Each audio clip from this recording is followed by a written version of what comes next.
ಯಾರು ಕೃಷ್ಣ? ಕರ್ಣ. ಕರ್ಣ ಆಹಾ.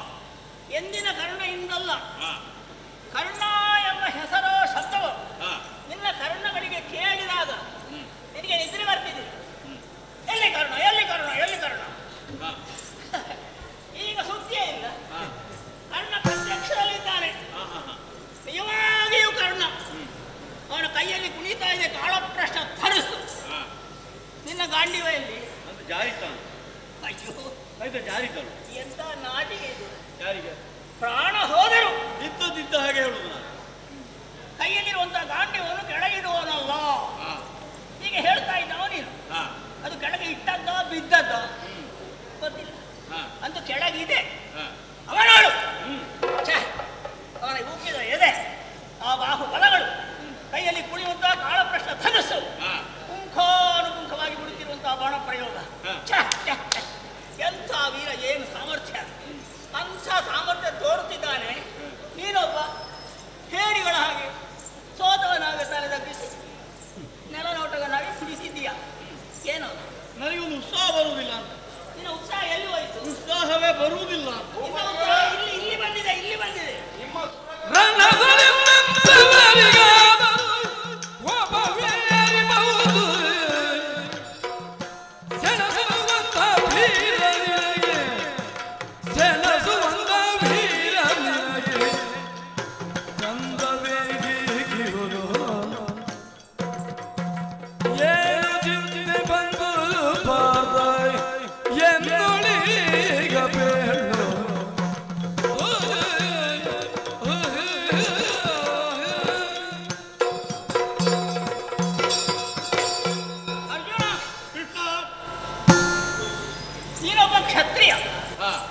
ಕ್ಷತ್ರಿಯ ಜಾತಿಯಲ್ಲಿ ಹುಟ್ಟಿದವರೆಲ್ಲ ಕ್ಷತ್ರಿಯರಲ್ಲ.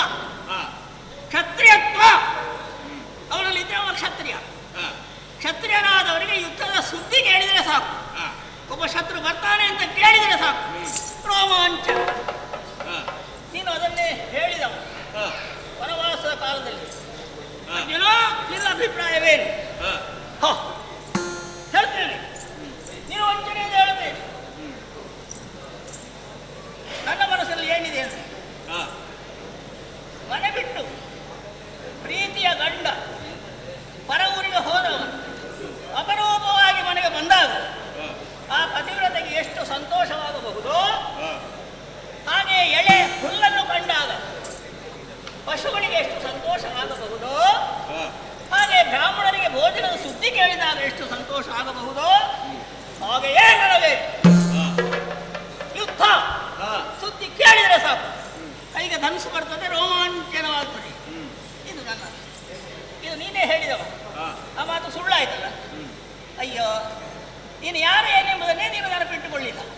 ನೀನೊಬ್ಬ ಕ್ಷತ್ರಿಯ, ಪಾಂಡವರಲ್ಲಿ ವಚವ. ನೀನು ಕುಂತಿ ಸುಧಾ ನನ್ನ ಭಾವ, ನನಗೆ ಹೇಳಿದಾಗ ನಾಚಿಕೆ ಆಗ್ತದೆ. ನನ್ನ ತಂಗಿಯ ಗಂಡ ಇಂಥ ಹೇಡಿಯಾಗಿ ಹೋದನಲ್ಲ ನನ್ನ ಸುಭದ್ರೆಯ ಗಂಡ. ಅಯ್ಯೋ ದೇವರೇ, ನಿನಗೆ ಏನಾಯ್ತು? ಅರ್ಜುನ, ನಿನಗೆ ಗೊತ್ತಾಗಲಿಲ್ಲ ಏನಂತ? ಏನಿದ್ರು ಗುಟ್ಟು ಮಾಡಬೇಡ.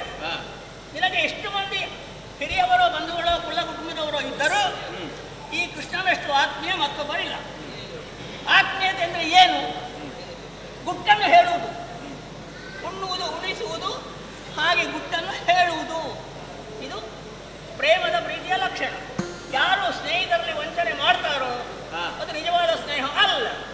ಹಾಗಾದರೆ ಆತ್ಮೀಯರಾದವರು ನಮ್ಮ ಮನಸ್ಸನ್ನು ಗುಟ್ಟನ್ನು ಹೇಳಲೇಬೇಕು. ನನಗಿಂತ ಆತ್ಮೀಯರಿಗೆ ಬೇರೆ ಯಾರಿದ್ದಾರೆ? ನಿಜ ಅಂತ ಆದರೆ ನಿನ್ನ ದುಃಖದ, ನಿನ್ನ ಚಿಂತೆಯ ಕಾರಣ ಏನು? ಆ ಗುಟ್ಟನ್ನು ಹೇಳಯ್ಯ, ಹೇಳಯ್ಯ. ಗೊತ್ತಾಗಲಿಲ್ಲ ಸ್ವಾಮಿ. ಇಲ್ಲ ಇಲ್ಲ, ಯೋಧನ ಆ ವಿರೋಧಿಯ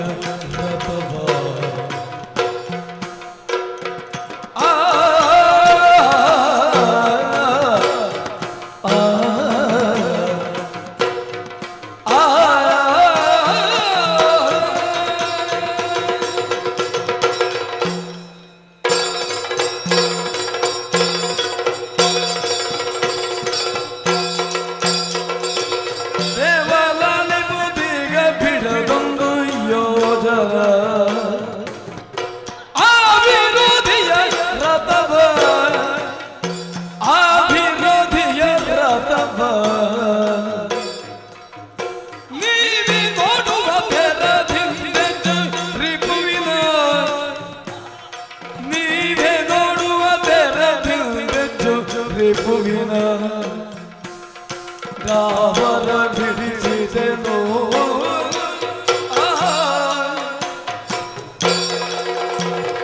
ದೇವರಾಲಿಗ ಬಿಡಗಲು ಯೋಧನ ಆ ವಿರೋಧಿಯ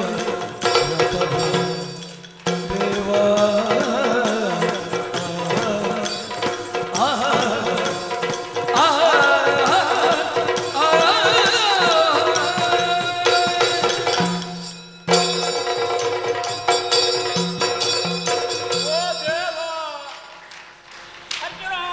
ನಾನು ಯಾಕೆ ಹಿಂದೆ ಉಳಿದಂತೆ ಕೇಳ್ತಾ ಇದ್ದೀನಿ?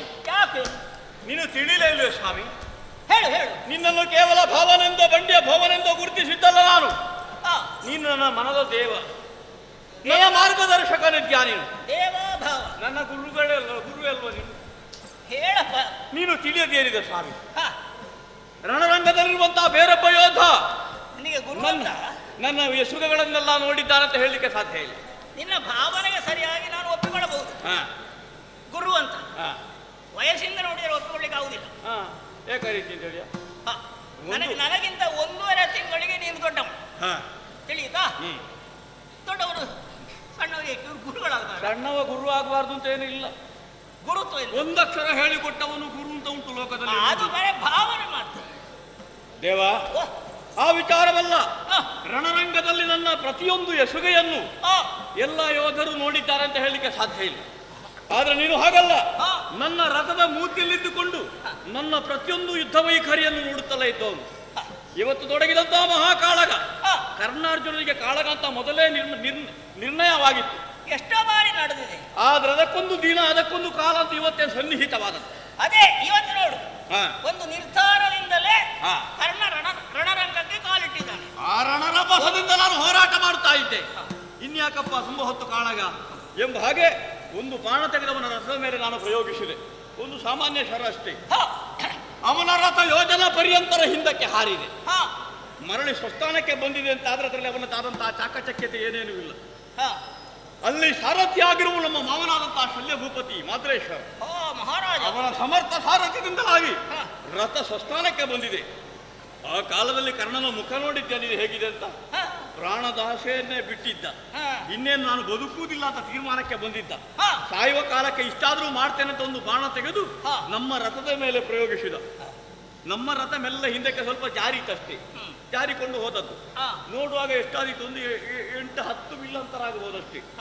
ಇಷ್ಟು ಬಿಲ್ಲಂತರ ನಮ್ಮ ರಥ ಹಿಂದೆ, ಅವನ ರಥ ಯೋಜನಾ ಪರ್ಯಂತರ ಹಿಂದೆ ಹಾರಿತು. ನಮ್ಮದ್ದು ಜಾರಿತು, ಅವನದ್ದು ಹಾರಿತು. ಇದನ್ನು ಪ್ರತ್ಯಕ್ಷವಾಗಿ ನೋಡಿದಂತಹ ನೀನು ಅವನನ್ನು ಬಾಯಿ ತುಂಬಿ ಹೊಗಳಲಿಕ್ಕೆ ತೊಡಗಿದೆಯಲ್ಲ. ಶಾರದೆಯ ಶಬ್ದ ಭಂಡಾರವನ್ನೇ ಸೂರೆ ಮಾಡಿದ ಹಾಗೆ ಕೂತುರೆ ಬಜರೆ ಧಿರುರೆ ತಗೊಂಡಾಡ್ತಾ ಇದ್ದೆ. ಇದೆಲ್ಲ ನೋಡುವಾಗ ನನಗೆ ಒಂದು ತೀರ್ಮಾನಕ್ಕೆ ಬಂದೆ, ನನ್ನಲ್ಲಿ ಕೊರತೆ ಉಂಟು ಗೊತ್ತಾಯ್ತು. ನಮ್ಮ ಚಾನೆಲ್ನಲ್ಲಿ ಬರುವ ವಿಡಿಯೋಸ್ ನಿಮಗೆ ಇಷ್ಟ ಆಗಿದ್ರೆ ಲೈಕ್ ಮಾಡಿ, ಶೇರ್ ಮಾಡಿ, ನಮ್ಮ ಚಾನೆಲ್ ಅನ್ನ ಸಬ್ಸ್ಕ್ರೈಬ್ ಮಾಡಿ, ನಮ್ಮನ್ನ ಬೆಂಬಲಿಸಿ. ಯಕ್ಷಗಾನಂ ಗೆಲ್ಗೆ.